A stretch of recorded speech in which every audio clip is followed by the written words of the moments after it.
Howdy, sir. How are you today? Good. Good. Well, it's under.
We're good. It's time to come during this because she's coming to like 11:30 or what I can.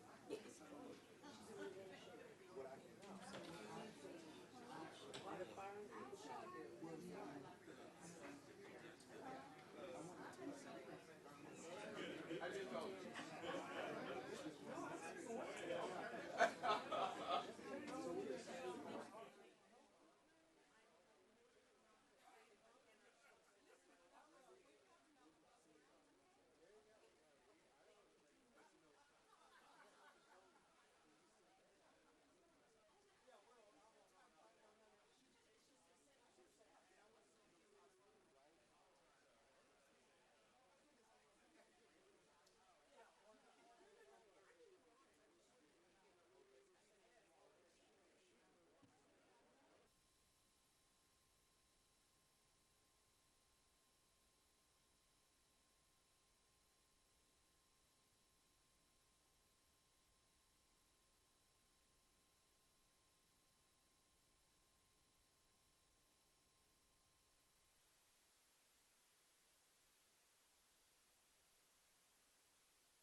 For them so they know it's all right in front of them. Is that in their packet? Yep. Yeah.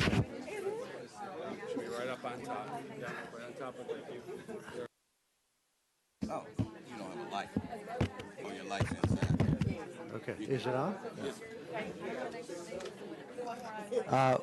We'd like to call this meeting to order, if everybody would take their seats. Mr. Mayor?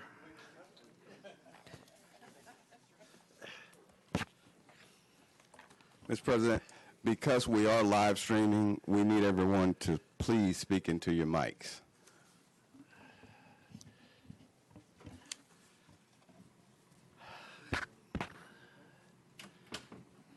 Okay, we'll call to order the governance meeting of the Board of Trustees of Tarrant County College.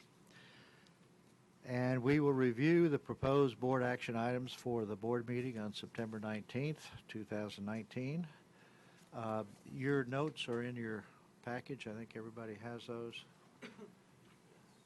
Okay. Okay. Item A, consideration and approval of policy additions / revisions to TASB local policies AFA, BCC, BE, et cetera, and Ms. Lauren McDonald will explain what each one of those acronyms mean.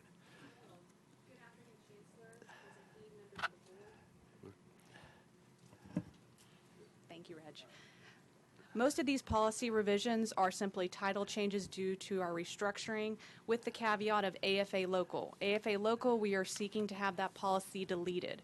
The reason behind that is it's pretty much obsolete at this point. We have incorporated the process within AFA local into our standard operating procedure, so there's really no need anymore for AFA local. Also, DH local has some changes to it as well. Aside from simple policy changes, we have incorporated a data storage language in there prohibiting personal data storage on TCC property. So we would ask that consideration and approval be given to these revisions. Any other questions, concerns?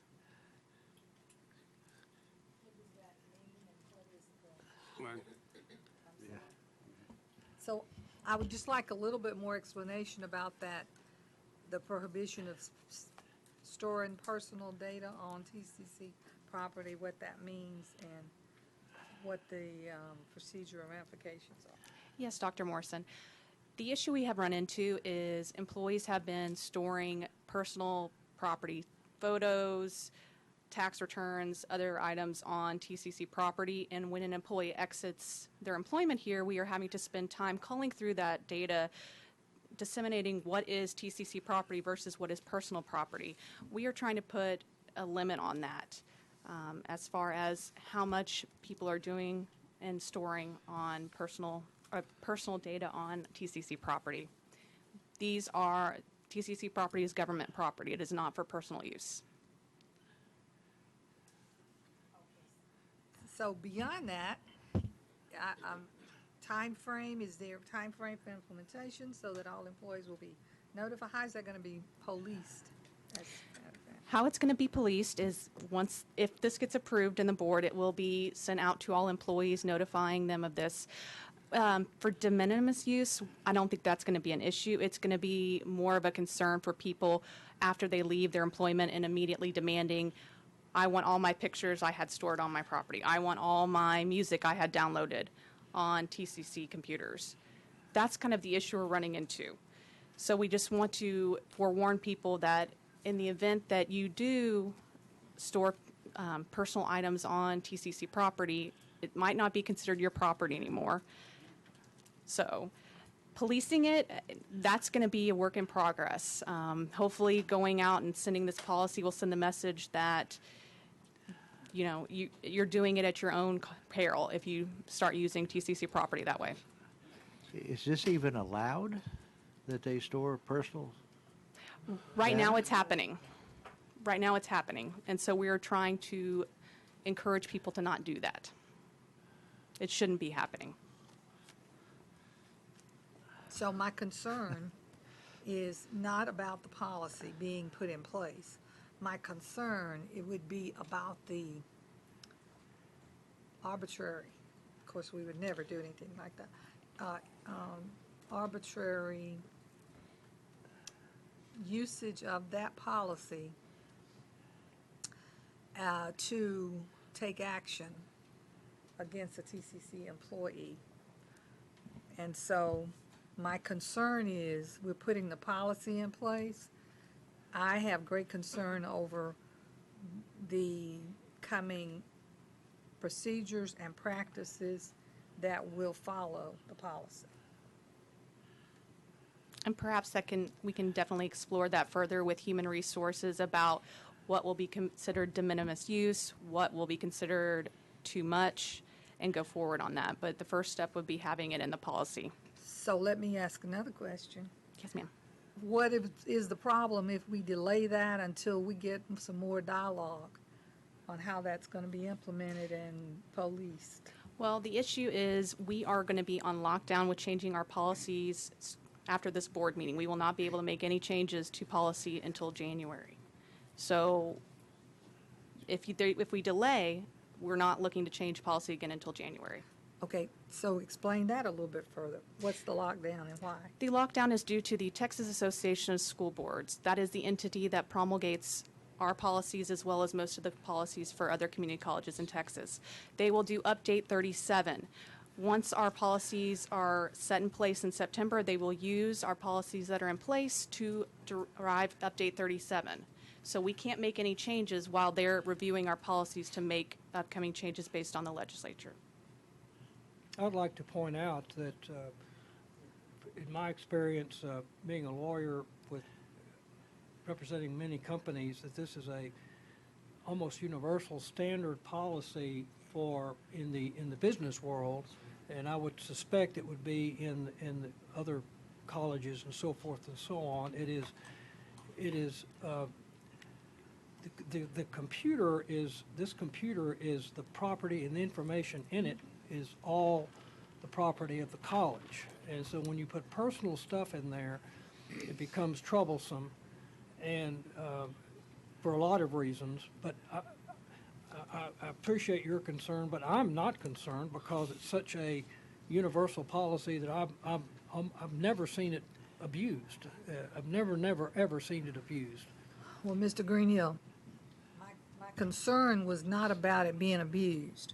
That's what you said, but I said that, but my concern is from the employees who've never worked in a business environment, who've had most of their work here at TCC, and we know it's been a practice. So I'm just concerned, and I don't think it's unwarranted from an employee point of view, that there's not been that quoted policy in place, and it is today or tomorrow, and that it could be used in a negative way.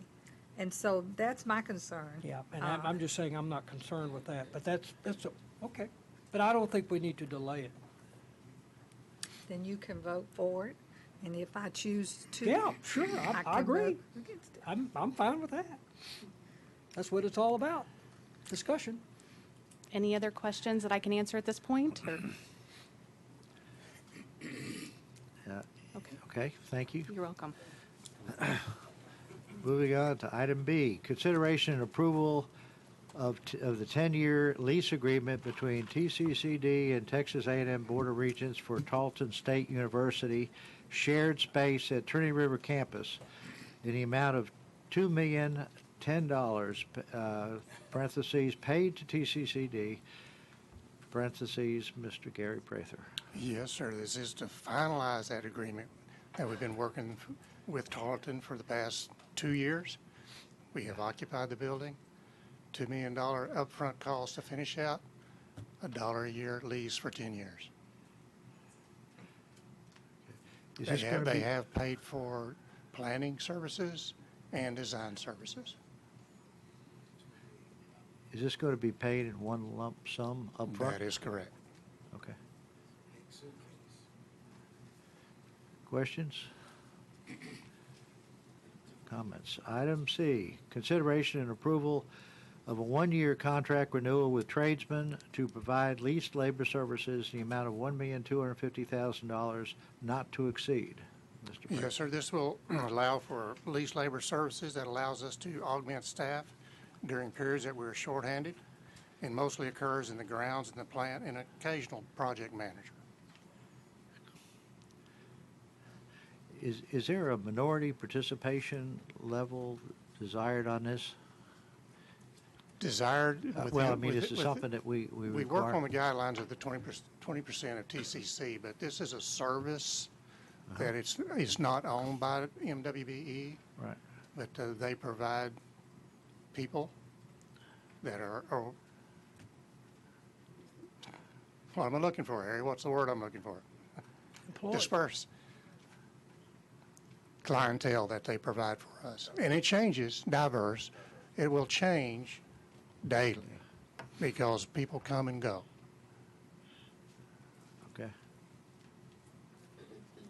I'm sorry, so how do we track that 20% if they're, so in other words, this particular tradesman is not going to meet the what we have in place today for the 20%, correct? MWBE, is that correct? That is correct. Okay, so how are we, if they bring in representation or they subcontract or whatever it is that they do, how do we track that? Well, they if they're meeting they that? don't subcontract. This is a labor service. And So- I'll have to defer that to Mike. Okay. Our goal, our minority participation goal is 20% on all of our contracts. Right. We don't always get that. We go through an RFP process like we did with this, and the vendor may or may not be an MWBE firm. They may or may not be able to subcontract a certain portion of that work. This is one that did not have any MWBE participation when we awarded it. How long have you been working with them? This was built based on an award 3 years ago. We brought a contract, their initial contract to you. I think it was two or 3 years ago. This is the last renewal. Okay. When this year's over, before this year's over, we'll go back out to bid for this Okay. service again, and we'll have the same goal. But it's just like in the technology arena. Sometimes we can't get. It's a goal. It's not a mandate. So sometimes we try with every contract, but some contracts we don't make it to 20%. Some we make it to 100, Right. so it helps offset those that we don't get to. Our overall goal is 20%. Though. Okay, thank you. I have another question. This is pretty sensitive, but in my practice, we're involved in a very bad lawsuit in which a very reputable company here in Fort Worth hired an employee service company, and there's a prosecutor in the federal government in Dallas that is brought a lawsuit against them for illegal aliens being part of that project, and whether or not it's a fact that they knew about it or not, that's probably an issue of fact. But how do we handle that kind of thing? It concerns me not, but it just happens to be a big Right. issue. Typically, these vendors are required to run all employees through the E-Verify system. So, they're required to do that. If they're on campus, they have to do background checks and maintain background checks on them and things like that. Is that part of our contract with them? Typically it is, yes, Okay, sir. or typically is. I'm sorry, would you remind me again, please, what it is that the services that they're going to be providing, the type of labor, please? Gary answered that. Thank you. Yes, mostly grounds and plant operations. We have had a few project managers go through the system. So help me to understand that you said they didn't have a cooperating MWE partner. So is that the limit of our attempt to have the MWE participation in terms of to whom the contract is awarded? Or do we take it a step further toward the implementation of the contract? We can look at doing it any way that you desire, and Mike and I will talk about that with my team to see what we can get. But we have to understand this is a leased labor service. This is not temporary service. I have some employees that have been through a leased labor program for 15, that have been with Tarrant County College under the leased labor program for over 15 years.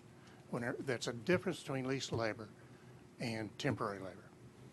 So if that's the case, then it seems that you could quantify for a curious board member what their level of participation might be. Or you could ask them to do that. Could you consider that, or would that be in violation of Quantify the as contract to- since it's already in place? Are you talking about their employees? that- Yeah, I was going to ask Yes. something The similar. diversity of the employees, similar to that. again, well, that will Yeah. change. Right. It depends So on what we they- can give you a span of a year or 2 months, a week. Sure. It changes, however you want to do it, Some tracking would be appreciated. okay? I'll work with Mike and we'll get it taken care of. Sure. And I just want to add to that. I appreciate our chair asking that question. You know, one of the things that I've appreciated just in serving on the board is Mr. Heath, that's a question you ask often. And I really appreciate that. I thank you. So to me, that communicates that there's a sensitivity to that. And I think in regard to, when we put out the RFPs or whatever the things are called, that it sounds like it's something that we could at least screen for, but if possible. But I've We do. appreciated that. We do. In fact, because we have a 20% goal, we actually put weight in the evaluation good. criteria for every one of our bids. Okay. And that gives those firms, those who help us meet our goal, gives them a leg up to a certain extent. But we evaluate more than just that, so it's an overall evaluation. So we do that on all of our bids.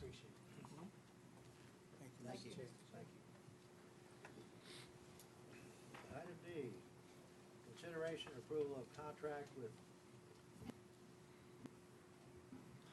Consideration and approval of contract with Enviromatic to provide building automation upgrades at Northeast Campus in the amount of $161,227.26.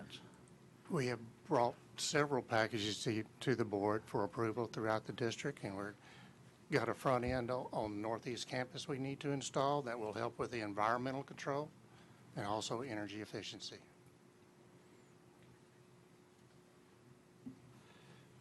Questions, discussion? Item E, consideration and approval of deductive change order with Empire Roofing for roof restoration services at Southeast Campus in a negative amount of $93,270.70. How you like that? I brought you more money. You keep asking for more money. This is the return of owner's contingency dollars. Okay, questions, discussion?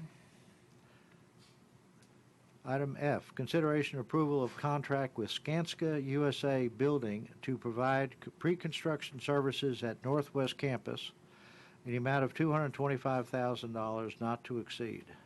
Yes, sir. This is for pre-construction services that allows CMAR to work with the design professionals to help establish constructability plan, schedule, cost verification, and obtain information to start the process for a GMP, guaranteed maximum price, for the Northwest Campus.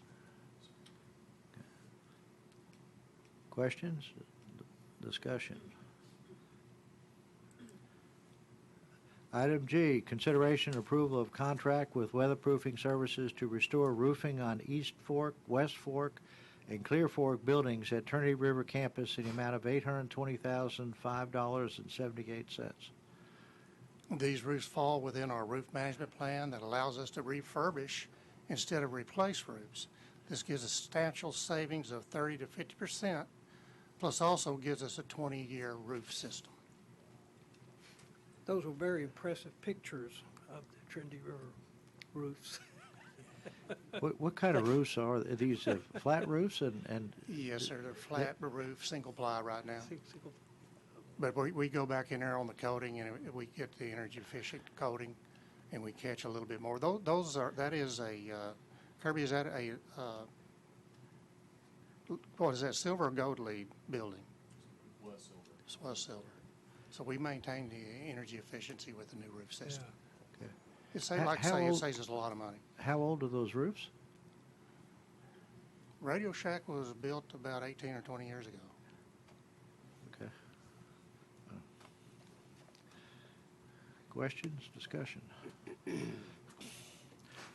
Item H, consideration and approval of contract with the City of Hurst to sell 7.4 acre outparcel at Northeast Campus at 828 Harwood Road, Hurst, and approval for the Chancellor to execute all documents necessary to close the transaction in the amount of $645,000. paid to TCCD. Harry's got some documents for y'all to review, kind of show you the idea where this property is. But it's to sell the property that we would not be able to accommodate educational facilities on due to the proximity of the gas wells.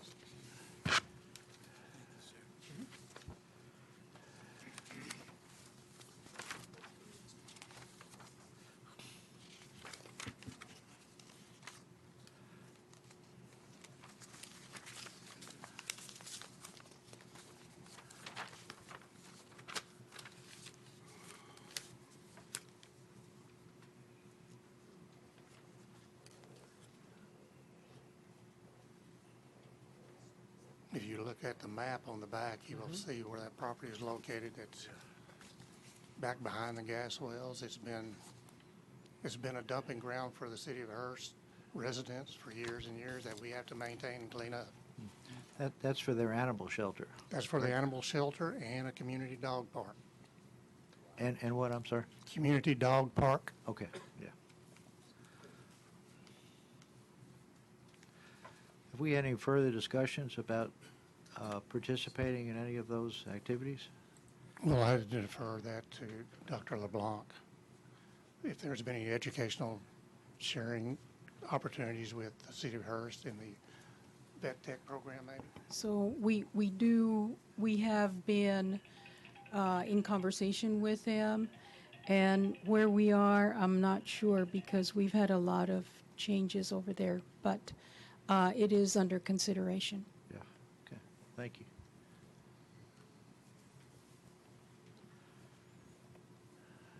Any further discussion, comments? Item I, consideration approval of contract with RBR Real Estate Holdings, LLC, to sell 1.996 acres of property at 1500 Houston Street, the Mayo Center, and associated parking lots, Fort Worth, Texas. And approval for the Chancellor to execute all documents necessary to close this transaction in the amount of $14 million paid to TCCD. We have some more documents for y'all to see. I know y'all are very much aware of this, and progress has been slow, but the direction of the Chancellor, we have taken them to task and gotten pretty much what we wanted.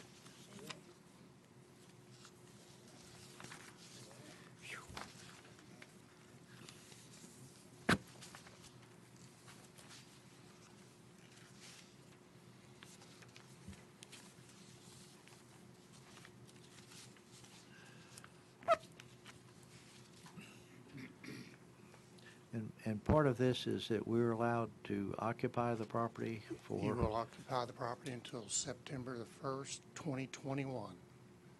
Okay, 2 years. At no cost? $1 a A year. dollar, yeah, at $1, okay. But we would maintain the property? We have to maintain the property. Okay, and maintain insurance? Yes, sir.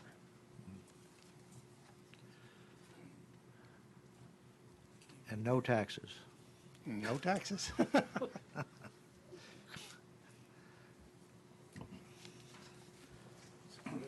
Yes, sir. Is there anything different in this final agreement from what the board had previously been briefed about? Have there been any changes Not that I'm aware of. since our prior briefing? Yeah.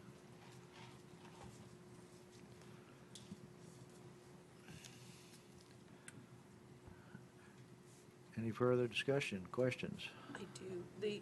The lot across the street, is that also part of that? Yes, ma'am, that's Okay. 1400 Throckmorton. All right, thank you. With apologies, may I ask that you return to item H because I have a question. Okay. Are there any further questions on item I? Okay, let's return to item H for Dr. Morrison. My question being,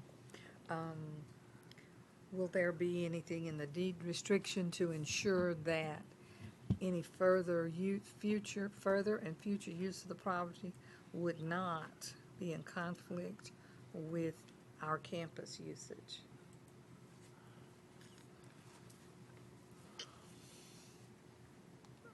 I don't see how it could have any conflict because, like I say, it is a animal shelter. But it may not always, so that's what we're selling them it for the purpose of being. Once it's sold, unless we put something in the deed restriction, could it not be used for a different purpose? We can ensure that it's included in the deed restriction, so we'll make sure that happens. Thank you.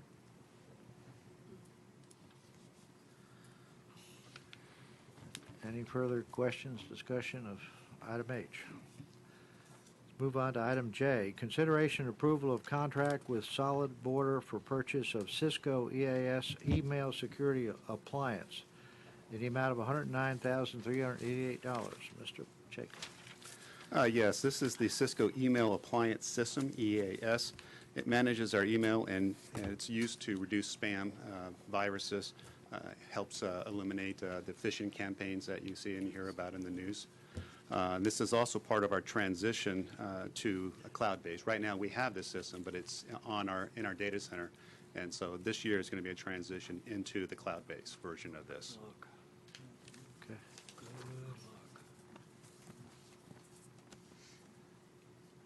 Any questions, discussion? Teresa? Okay. Item K, consideration approval of contract with Gale Cengage for purchase of Gale library databases in the amount of $120,000 not to exceed. Yes, this is the Gale database, actually databases. This is a master contract that controls, I think, 52 different types of databases that are used by the libraries.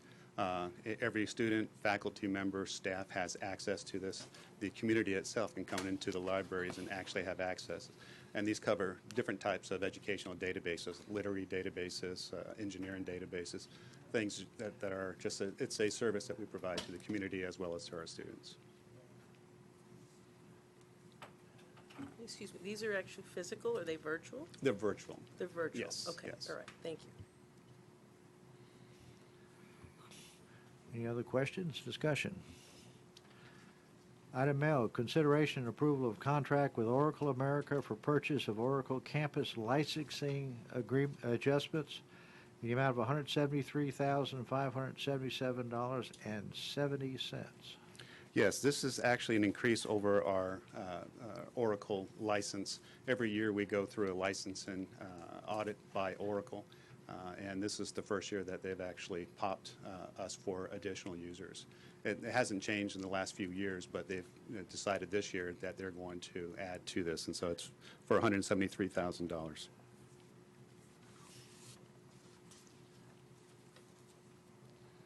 So in the agreement, was this, if anything that we exceeded, was there a cap? Is that what it was? And then if we exceeded it, we'd have to pay Exactly. an additional amount? Exactly. And this entire contract comes up for renegotiation next year as well. Okay. So we'll be able to evaluate the number of users and have a better number? Yes. Okay. Yes. All right. What caused it? Just difference? growth. It's just Okay. growth. All right. Thank you. Any further questions, discussion? Item M, consideration approval of proposed title revisions of board president to board chair and board vice president to board vice chair. Good afternoon again. We understand there has been an inquiry by the board to change the title of board president and vice president to chair and vice chair respectfully. We contacted TASB, who I mentioned earlier is the entity that promulgates our policies. Our policy consultant came back with 3 points on this topic. The first one is our legal policy will not be able to be changed. The language in our legal policies is derived from statute and regulations dealing with the operation of community colleges. They did say that we could change our local policy. However, they cautioned that there would be discrepancies between the legal and the local versions because of not being able to change the legal version. Also, the local version, the titles, as you will see in our policies, for instance, it says duties of board president. They will not change that because that is standard for all their customers. So, the third point they made that they will, yes, that they will charge $10 per policy to be changed, or excuse me, $100 per policy to be changed for each change that is made. So based on that, we see 3 alternatives for the board. You can either leave the policies as is and go along. You can keep the titles the same, but in casual conversation or at board meetings refer to yourself as vice chair or chair. Or we can pay the $100 per policy to be changed and try to find a way to eliminate as much as possible the discrepancies between the legal and local versions. And those are 75 policies. so Correct. Quick math is $7,500. Is it required, is it required that we engage this policymaker that makes our policy? Is it required by law? Or can we have somebody else? It is not required by law. However, we use TASB as does most of the community colleges in the state of Texas. So Dallas, I Collin. understand. I don't know of another entity off the top of my head, but I can do some research. That's okay, I just was asking. Thank Okay. you. Yes, ma'am. Turn your mic on. Turn your mic on, Diane. There you Oh, go. I thought I had it. Excuse me. There are some community colleges who currently utilize the title of chair and vice chair. So are we saying that they are faced with this dilemma They are. of having dual or competing language, or how, do you know how it's handled elsewhere?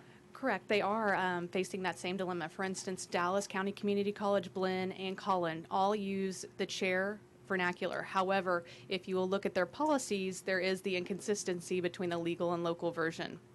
So they would have had to pay the fee to change all their policies to have that happen, but So they just operate in 2 worlds, so to speak. so to speak. Mm-hmm. Because Amarillo was among them and others that used that language. Yeah. Yeah. No harm, no foul.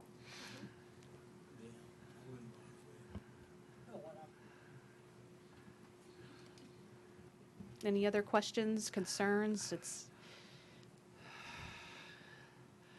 Thank you very much. You're welcome. Item N. Moving right along. Yeah. Unless the, Your Royal Highness. unless our vice chair has anything to say, we'll move right along. Heir apparent. That makes no sense at all. Item N, consideration and approval of contract with Ayers St. Gross, Inc. for consulting services related to capital planning and implementation of 3 goals, 8 principles, the amount of $425,000 not to exceed. So you may recall that we've got a master agreement with Jack Black, who's done a lot of the support work for the principal work as well as the planning for the facilities that are associated with the bond program, and continues to provide that support. This is the service agreement for the upcoming year to continue that relationship.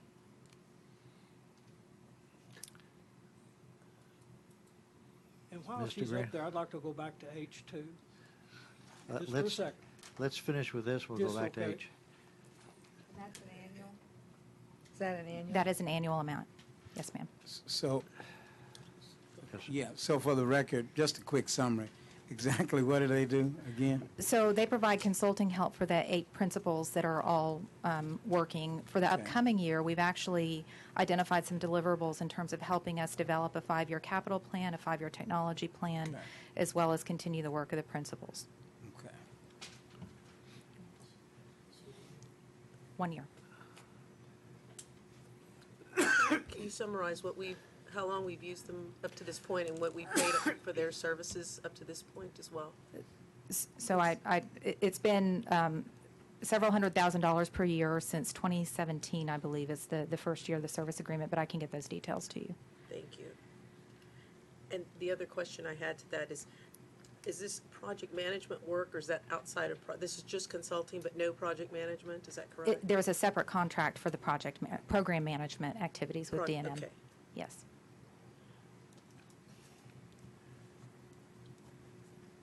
Any other? And we have Yes. built-in touch Yes. In fact, we expect that for the board action next week, we'll have the scope of work attached that'll identify the specific deliverables. How many people are actually providing this services? So I don't know who else is on Jack's team. Do you know, Chancellor? Well, he has a complete firm. I don't know how big the firm is, but it's, They're all providing services, though? I mean, they're just- some would be behind the scenes, but Jack is the one that is with us pretty regularly, and he's probably giving us 8 to 12 days a month right here, in addition to what he might do when he's not here. Is that fair, Kelly? 8 to 12 days a month.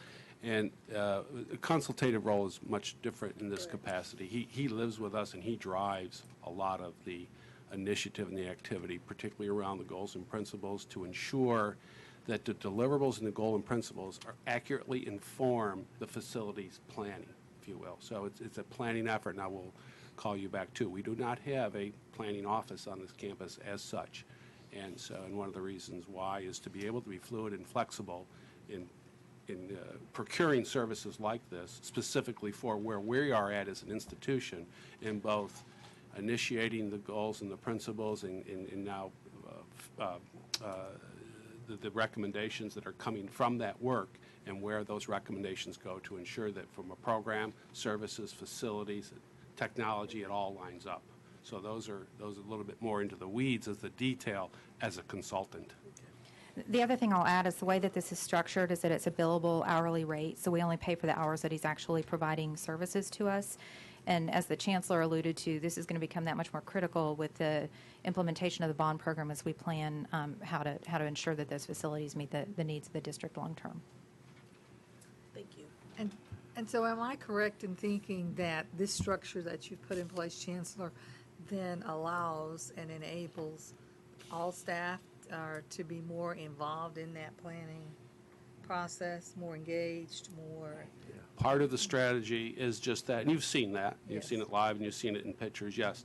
All of that activity is orchestrated by Air St. Gross and Jack in person being here. Yes, thank you. Any other questions, discussions on item N? Yes. To Dr. Morrison's point, what sort of evaluation measures do we have in the consulting agreement? So I'm looking to Kelly, who's been managing a lot of this over the...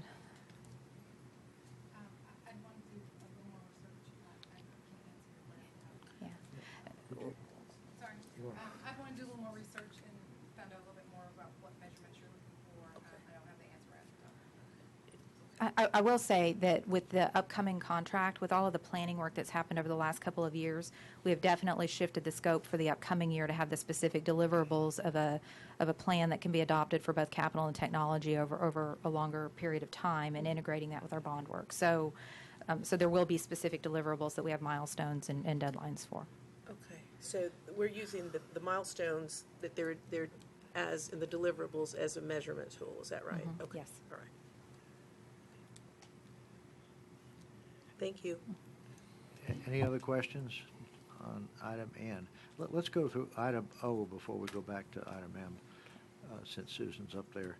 Consideration and approval of resolutions authorizing contracts for election services and joint election agreements with Tarrant County to conduct bond election on November 5th, 2019, and voting system to be used under contract with Tarrant County, and the amount to be announced. So you'll note that there weren't any attachments to this agenda item, and our hope is that we will have that ironed out with the county between now and next week. But because they're going to be running our election, which is common, that we will have to have a joint election agreement as well as an agreement to participate in the cost of the election. We don't. Our intent is to have a maximum amount or an amount not to exceed next week. It'll ultimately be a factor in terms of what their costs are, as well as how many final participants there are in the election. The piece that's a little bit unusual on this one from a normal election process is that because they've implemented new equipment this year, it's required under state statute that all the people that are using that equipment as part of their election, so this body actually certifies the use of that equipment. So we've followed the same language that was presented to the county commissioners. Do we know yet whether anybody can go to any polling place and I know it was written up in the paper, but I understood there was some flexibility there. So what they are telling us is that for Election Day, it will not, that this year, they will not be allowed to, or able to visit any polling place. That is my understanding from the county at this point. Okay. Of course, during early voting, of course you can. Yeah. Mhm. I'm sorry, could you confirm again, which are the campuses that have the location, that are allocated? Currently, they've identified the Southeast campus. However, we're in discussions with them about whether other campuses can be included. Thank you. So I would ask that you confirm that about the, across the county voting, because there was information that I had as of today that would be allowed, so. Unless it's changed, because we actually did specifically ask them that question, but we will go back and do that again and ensure that we've got correct information for you before next week. Thank you. Any further questions, discussion, item I? All right, let's revisit. Well, it's Okay. just a question. It's not a question for you, but of course, tell Carol, who's going to be familiar with all this stuff on restriction of uses, to look at the zoning law, and just, there's probably a lot of restrictions in that as well. So that's probably part of the deal. I mean, whatever the zoning is. We used to work together in the zoning commission thing long ago, but yeah, that's just a suggestion. Okay. Thank you. Thank you. All right, let's revisit item M, consideration and approval of proposed title revisions of board chair, board president to board chair, and board vice president to board vice chair. We had a question? I think so. Bill? Do you have a No. question on M? No. You asked. H. Oh, item were- H? H, I just asked my question. I just, when she was up Okay. there, I'm sorry. It wasn't a question, it was just, look at the zoning commission. Then we will not revisit anything. No, we're Okay, not gonna- thank no, you. Yes, sir. Mr. Greenhill. You're fine. Yeah. Ready? Are you suspending us? Yeah, me too. Like Parliament. Rule of order here. Moving right along to other briefings. Schedule of upcoming facility projects. Mr. Prather. I want to take those together, take them together. Oh, all of them together, okay. Take them both up there, yeah. And B, schedule of upcoming information of technology projects. All four? No, just the two, just the two. Do you Yes, sir. want to just review those, or you want me to go through each and every one of them? No? Yeah. Any questions about any of them?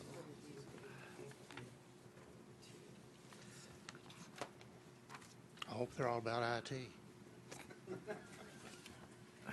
Mr. Greenhill wants to know what proctorio refers to. Proctorios are, I thought it was actually a serious question. It is a testing software that we use across the school.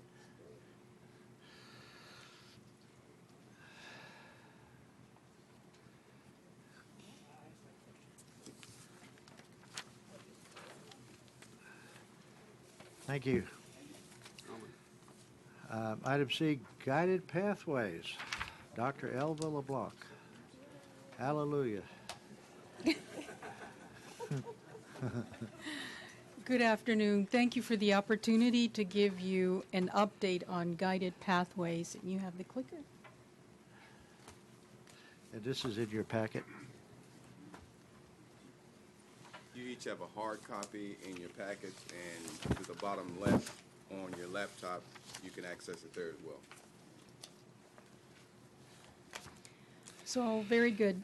Again, thank you for the opportunity to give you an update. We've been working on the project of guided pathways for at least 3 years, really more like 4. And so it's been quite a journey involving a lot of people, and it's always good to give you an update. Just to refresh everyone's memory, guided pathways model basically creates structure and direction for students. So they decide where they want to go, and we help them get there. And that's the basic definition of the guided pathways.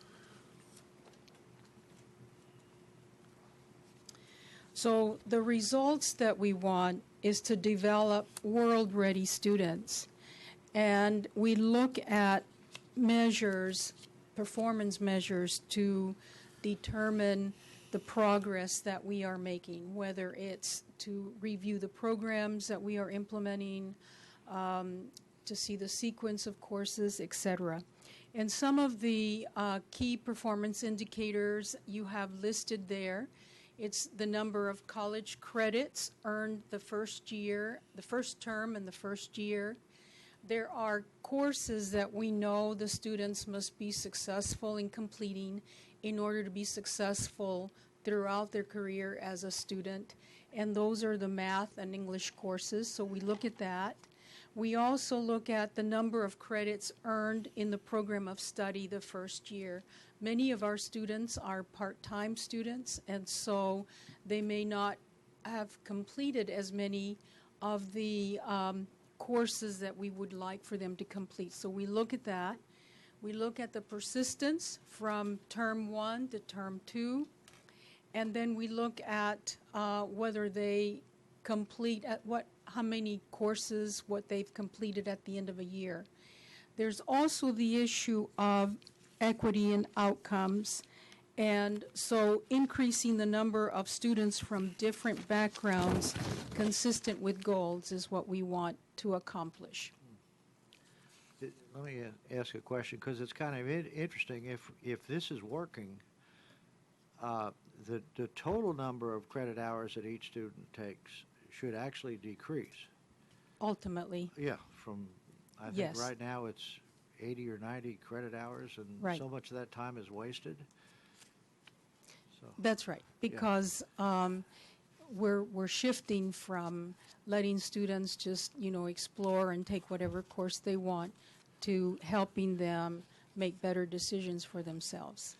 So they don't get caught up into spending more money than they need to, more time than they need to, and they can finish, move on to a university, or get a JOB, which is also important, right? right. Will that be one of the measures that we can look at?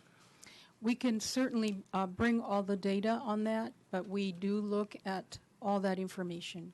Yeah. It's important to look at the end of the day, the completion and how many hours it takes for them to do that. Right. Thank you.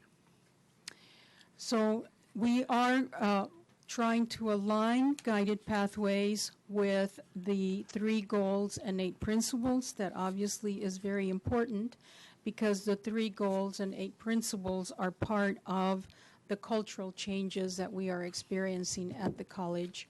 And of course, when we look at being student ready and serving the students as one college, that is a huge sea change for us, as it would be for any other community college. So this is very exciting work. The guided pathways does touch every principle, and I'll talk about that in a little bit. It also provides structure for the students, and of course it pulls people from throughout the college, different disciplines, different areas, working together in a collaborative way, which is also exciting. Among the many things that we've done is to streamline processes so that we can move more quickly in addressing different areas that impact the students. We as too many, Nancy Correa, Candy Center, the vice presidents for academic affairs have worked very hard to create a curriculum management process to support guided pathways. The process focused on market analysis to create high demand, high wage, high skilled program offerings. And so they look at current and future occupations as they work through the curriculum management process. When we talk to business and industry, the 3 areas that they feel very strongly all graduates should have, that they expect their employees to have, are problem-solving skills, communication, and computation, ability to do math, and so on. So all of those variables are taken into consideration as they review courses and they put the programs together. Part of the curriculum management process involves the review of the core curriculum, which all of the universities should accept, inclusion of fields of study, which is another area that the universities should accept, program mapping, and program review. So the structured pathways are designed to shift the focus of student choice from picking courses to selecting programs, and that's where you will ultimately change from having them take 90 hours, for example, to taking 60 hours, which is for a program.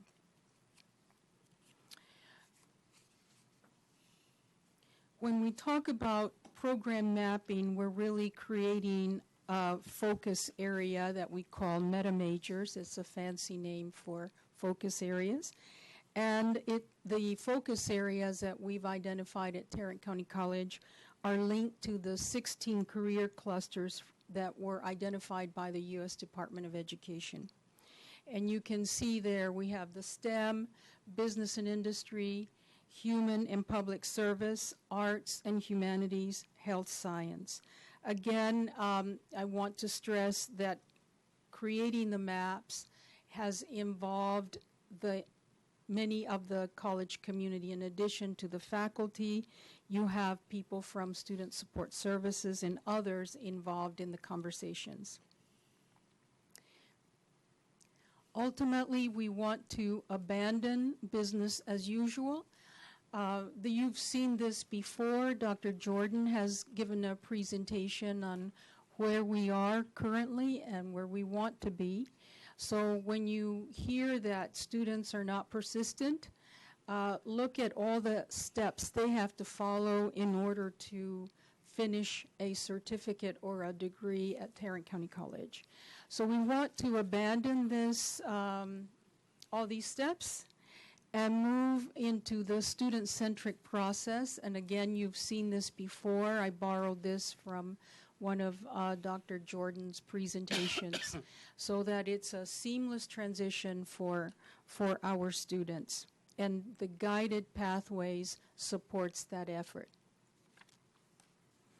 So how do we connect with the principals? Success is a process, and it begins before students enter college. So Dr. Capola is the champion for the principal we are calling high school, and the conversations that he's having with the public schools and other organizations are focused on what he calls cradle to career, because the focus on strategic relationships with P-12 systems, community partners, families, all of this is very important, and guided pathways is linked to that. We are aligning with the Texas high school endorsements.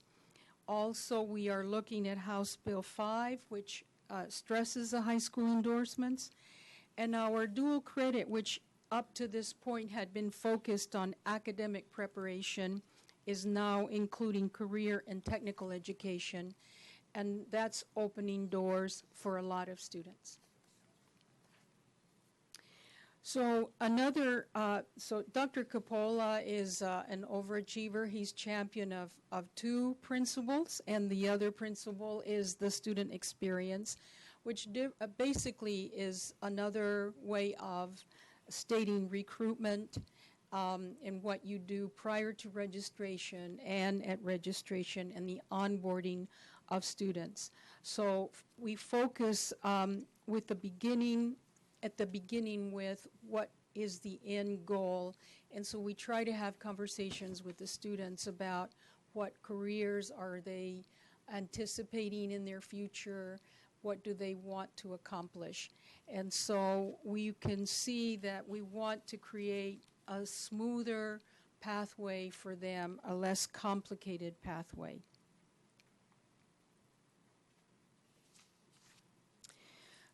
The next slide, I really should have included student experience principle and the integrated student success model, which Dr. Jordan is the champion of that, because both have been working on this piece of making sure that the students are onboarded properly, which will allow them to be retained and do well.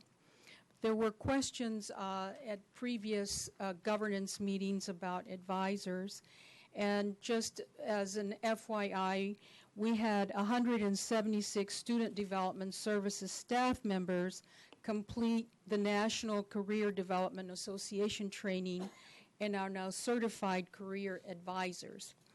We tend to continue that process. We've trained the trainers, and we will be training all of the on-call new people that come on board and so forth.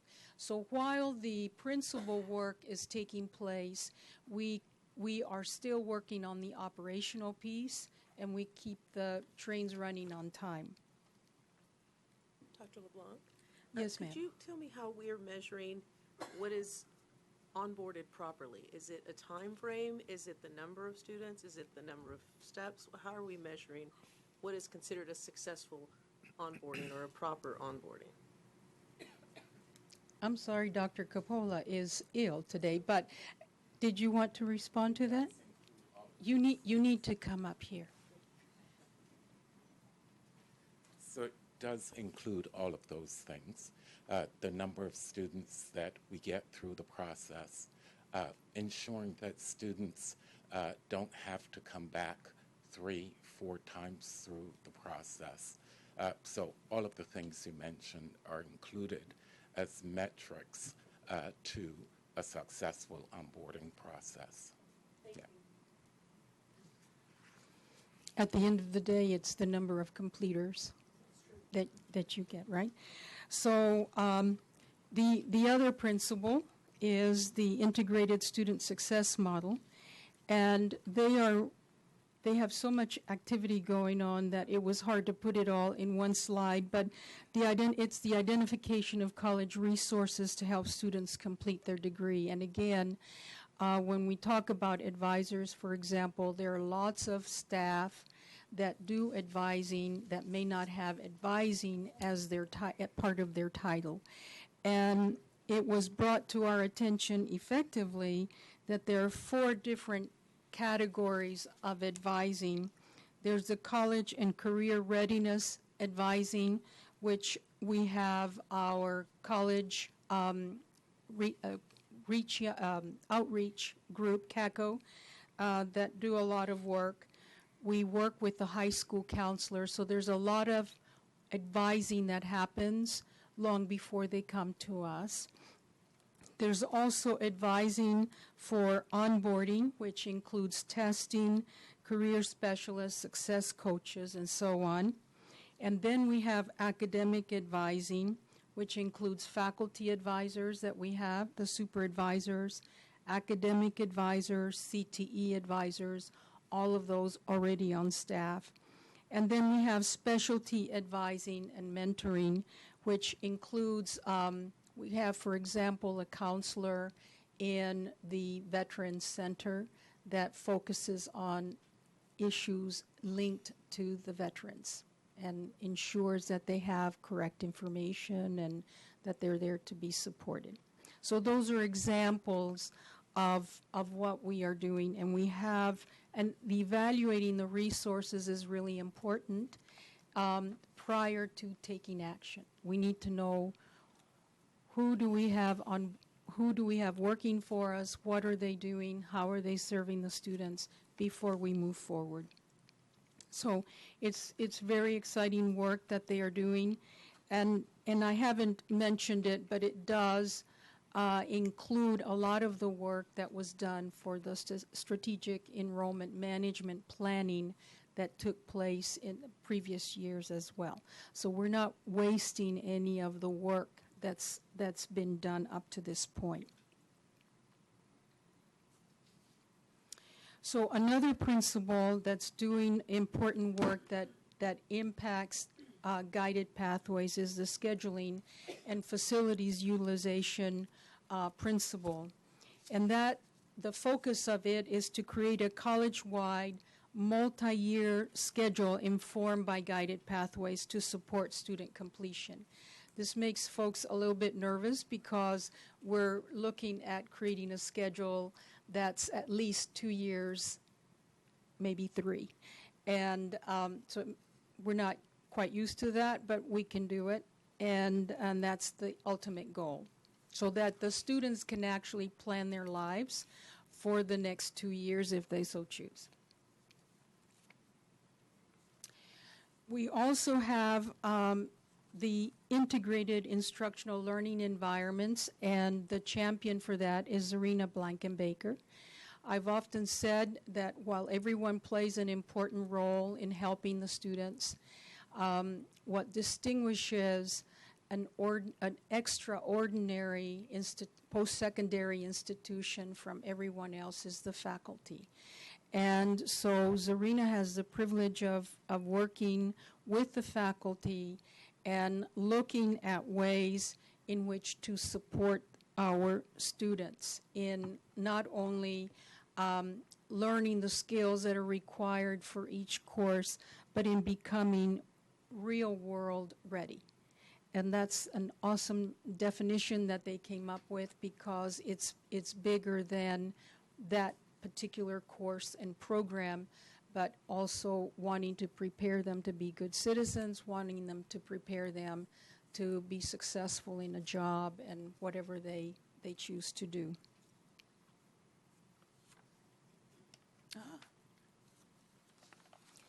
So, make a long story short, the guided pathways is an intentional understanding of the 21st century learner and what we need to support the students so that they can be successful. And I'm open for questions. Thank you so much. Mr. Greenhill and I attended a luncheon of the state of public education with Dr. Scribner and Dr. Cavazos, and they were using some of the same language, talking about pathways and working with every single student that they have in their district. And I'd be interested to know, because they talked about career paths and et cetera, like we are. Can you expand on how we are partnering with the ISDs in this, so that they have a continuum of advising and progressing into higher education? Yes, so our partnership with the public schools has expanded over the years and has been a huge success. In fact, when they did an audit of all the programs that they were doing, they were informed that the most successful programs were the dual enrollment and the early college high school in terms of success measured by the number of students that completed and moved on in getting post-secondary education. So we want to create that culture of attending college. So our partnership involves many, many different facets, but among the many conversations are sharing of the mapping. So again, when they take dual enrollment courses, we don't want them taking courses that will not count toward a degree. And that takes a lot of effort on the part of the presidents, their vice presidents, and their staff in making sure that those conversations happen not only with the superintendents, but the principals, the counselors, all of the staff at the public schools. And they have a lot of changes that take place at the public schools, so the conversations that our campus folks have with them are continuous. Excellent. Okay, and you mentioned workforce development when you talked about dual education. How does this work for skills training and workforce development? Yes, so we now have the opportunity to include career and technology coursework as part of the dual enrollment. And that allows us then to cast a wider net in terms of the students that we serve. And we've got really you talk about expanding the partnerships. Again, our campus staff have been meeting with the public schools in identifying courses that can be offered at the high school that then dovetail to Tarrant County College. One example I can give you, and there are many, is the program we have with Arlington ISD, the City of Arlington, and Tarrant County College Northwest with the fire program, where the students go through the non-credit fire program. They can finish at the age of 18, they get hired by the City of Arlington, and then they come back and continue their education in the fire technology. So that's one program that I talk about a pathway that we've been able to figure out. And there are others that we are working through to be able to do that. I would just add to that that some of the students go on to receive their bachelor's degree in fire science at UTA, having completed that course of study you just described. So it's not saying that they won't go on to college necessarily. This particular individual that I know did that because he wants to move forward in management in the fire department. It's been a, yes. I mean, it's really exciting to see the metamorphosis in the students and their families, and ultimately they keep going, which is what we want. And, you know, with the early college high school, they all have scholarships to continue. They get their associate's degree here, and then they continue at universities and they finish, and the universities want them. They're smart. Yes. It's interesting because I was attending a luncheon today, our Rotary, at which Dr. Kabari from UTA spoke, and he was speaking the same language. And so we're very fortunate in this area to have leadership at all levels that are working collaboratively together on behalf of our students. That's correct. It's got to start before they reach us, for sure. I just want to compliment everyone on the work and the effort that's gone into this, because I know it was not an easy task. I know we have a lot to do. Yes. But thank you for everything all the time and effort that's been put into this. The question that I have is, at what point do you think we will be able to measure where how this has been implemented, the success of this? And then what are we going to do as far as, once we take that information, how are we going to tweak the program as necessary as we go along? What have we, if you could expand about what we've thought about that, please. So we're not a total butterfly yet. Okay, we're working toward that. Yes. And of course, the implementation takes place with the creation of the mapping, the schedule of classes, the website. All of that has to be put in place. And not only the memoranda of understanding with the public schools, but also the articulation agreements with the universities. So like the fire science piece, UTA has accepted the courses to where they can make a seamless transition to the university. So that's our goal, right? In terms of assessing, we are constantly doing program assessing. And that is part of the process. We do that in the same way that we initiate programs. We are constantly evaluating to see, does this still make sense? Do we need to make curriculum changes? And as I stated earlier, it's a constant conversation with the public schools and the universities. Thank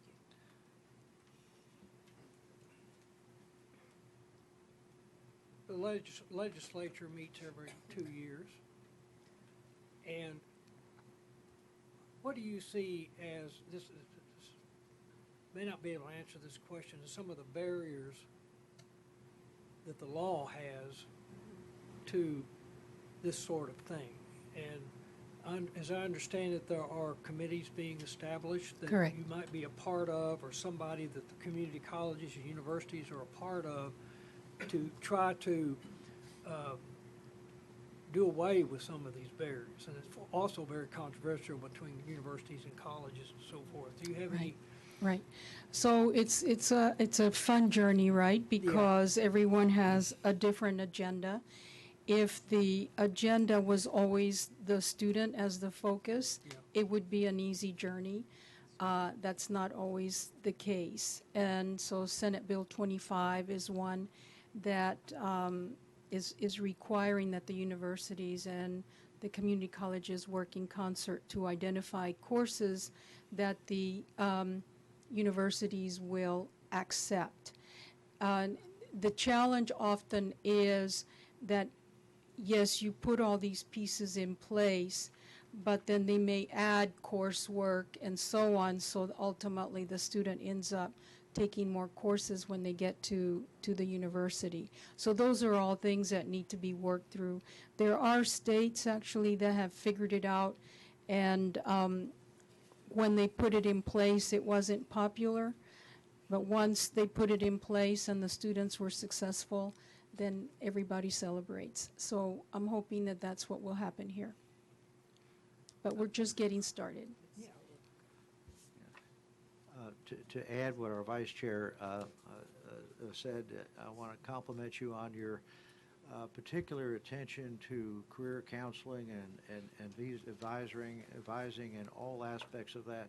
That's critical to this success, and this board has consistently demonstrated interest in making sure that every single student is talked to and advised as to what direction to go, because so many of them may not have that direction or that vision as to where they could go, what they could become. So I compliment you on spending a lot of time in that area. Well, we appreciate your support. We truly do. Yeah. Thank you. Thank you.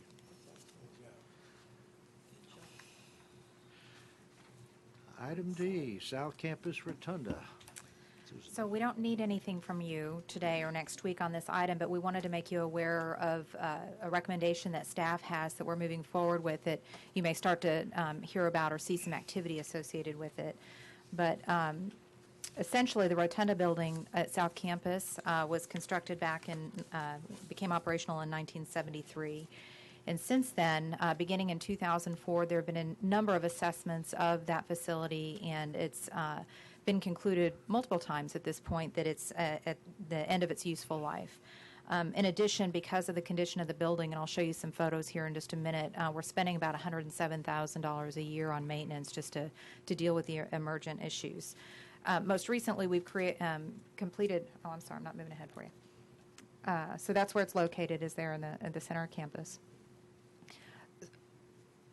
So most recently, we've done a facilities assessment, and we've got a very thick book full of photos of the things that are problematic, including the foundation, where you start to see things like this, where the wall is separating from the floor and doors are jamming and so on. There's substantial site work that would be needed to make this facility function well because of the water pooling in front of the building. The HVAC systems are obsolete. There's malfunctioning fire dampers and so on. So as you can see, the problems with the facility are significant. Beyond the actual condition of the facility, there's use limitations as well, because it's very old school, so to speak, in terms of how it was built. The classrooms are not conducive to the active learning environment that we're trying to create at this point. A lot of the classrooms are the tiered structure where desks, like what we sat in, were bolted to the floor and that kind of thing. There's no windows. Some of the rooms are oddly shaped. And what we've determined is that in the near term, the remaining buildings on the campus can absorb the activities that are happening there. And so Dr. Jordan has been working to make that happen. Yes, do you have a question? So what our recommendation at this point is to demo the building. I think that it's been substantiated a number of times over the years, as I mentioned. They looked at the possibility of renovating the building. It would require $8 to $10 million. We don't think that that's probably the best use of those resources at this point because of the practical deficiencies of the site and so on. So what we'd like to do is recommend that it's transformed into a usable outdoor space. And so to give you a sense of that, the idea is to have a green space or a quad in the middle of the campus, and not only improve the aesthetics of the campus, it will also create some additional event space and so on that can really be an active asset to the campus, unlike what it serves today. So what we have done to prepare for that is that they have ceased scheduling the facility beginning this spring, and so they've already prepared for that. And the facilities group is working to start relocation of some of the materials and clean out the closets and that kind of thing that needs to happen to get ready for that. In addition, in this year's facilities budget, we are earmarking up to $1 million. We hope it comes in less than that, but that's for demolition as well as the site restoration. And what we'll do is in the spring, after the beginning of the new year, we'll be back to this board to approve a contractor once we've gone through the process to select who that will be. But we'd be happy to answer any questions, and I've got a number of staff members here today as well, if you have anything I can to answer. So this will become a external sticky space? That's correct. All right. Yes, sir.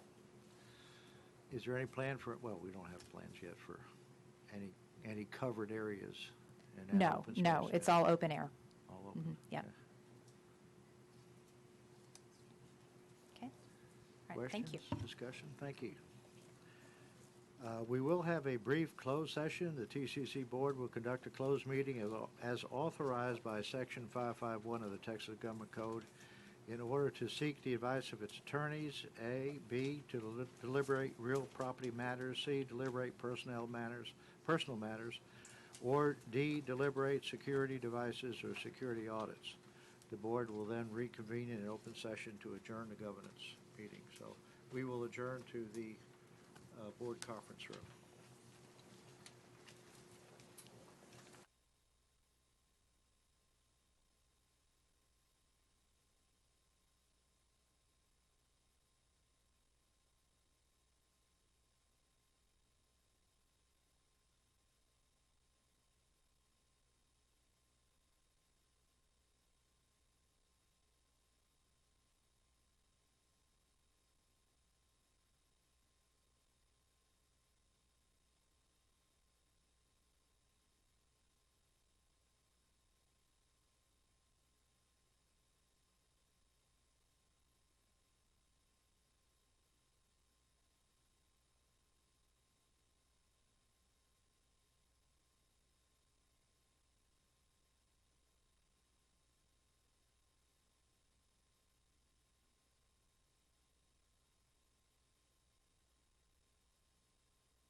It is on.